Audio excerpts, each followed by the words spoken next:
तो हृदय को अच्छा लगता है और उसे सुधारने का भी प्रयास करते हैं। कोई हमारी चूक बताए कोई साधक उसी परिकर में, परंतु जब किसी अन्य साधक की कोई चूक सामने आती है तो हमें भी उस साधक के सामने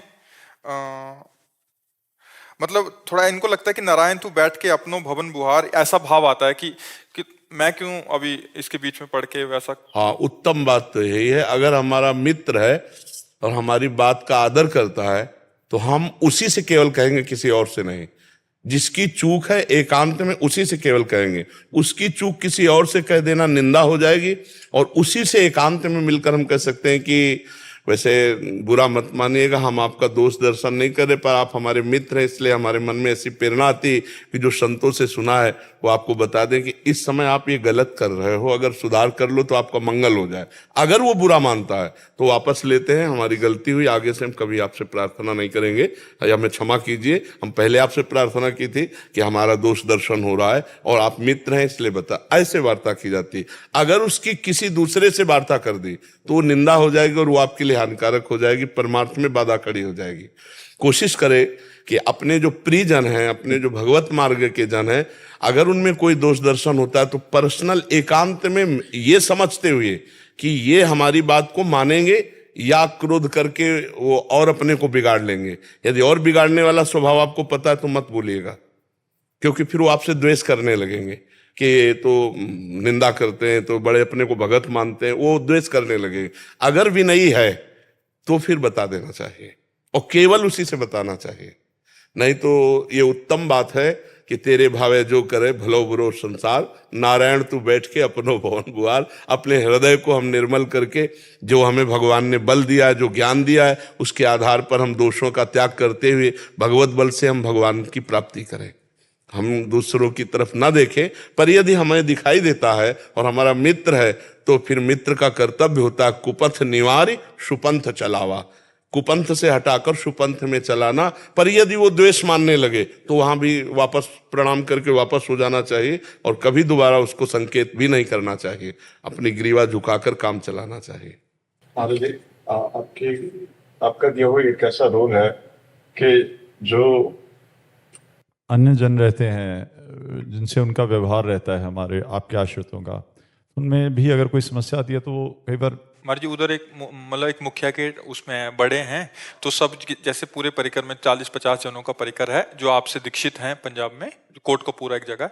तो वहाँ किसी का भी कुछ अगर होता है तो इनको आके सूचित करते हैं कि वो ऐसा कर रहे हैं, तो फिर इनका रोल ऐसा एक दायित्व हो जाता है कि या तो उनको समझाएं। तो एक तरफ आता है कि नारायण तू बैठ के अपना भवन, ये तब जब आपको वहां से निगेटिव मतलब संकेत मिले, नकारात्मक अगर नकारात्मक नहीं तो अपने को जाना चाहिए, इससे मंगल होता है। दूसरे का हित यही तो है। परमार्थ से अगर बिगड़ रहा है, हम उसको परमार्थ में पुष्ट कर रहे हैं, वो तब जब वो आदर रखता हो।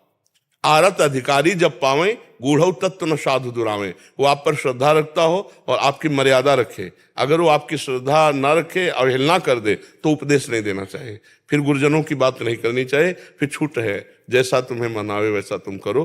क्योंकि सब अलग अलग स्वभाव के हैं जीव, तो शरणागत होके भी शरणागत नहीं होते, शरणागत होके भी शरणागत नहीं होते। जैसे बाहरी कंठी बंधवा ली लेकिन हृदय से शरणागत नहीं हुए तो उनमें परिवर्तन नहीं आएगा। कंठी बंधवाने से परिवर्तन नहीं होता, बात मानने से परिवर्तन होता है, समर्पण होने से। समर्पित है, अगर वो चूक कर रहा है तो आप बताओगे तो 100 बार आपको प्रणाम करेगा कि धन्य है, भगवान ने बड़ी कृपा की कि मुझे आप जैसा गुरु भाई मिला, कि जहां त्रुटि हो रही आपने संभाल लिया, धन्यवाद। कभी भी कोई गलती हो तो आप बिना संकोच के मुझे बताइएगा। ये शरणागत की भाषा होगी। और जो शरणागत हृदय से नहीं होगा वो आपको फिर अवहेलना करने लगे, जब देखो तब टोकते रहते हैं, ऐसी भी बात आ सकती है। पर आपको धैर्यवान रहना, अपनी भक्ति में विचलित नहीं होना, अपना कार्य किया, और अपने को अगर गाली भी मिलती है तो शांत दोबारा नहीं जाएंगे, पर हम विक्षिप्त नहीं होंगे।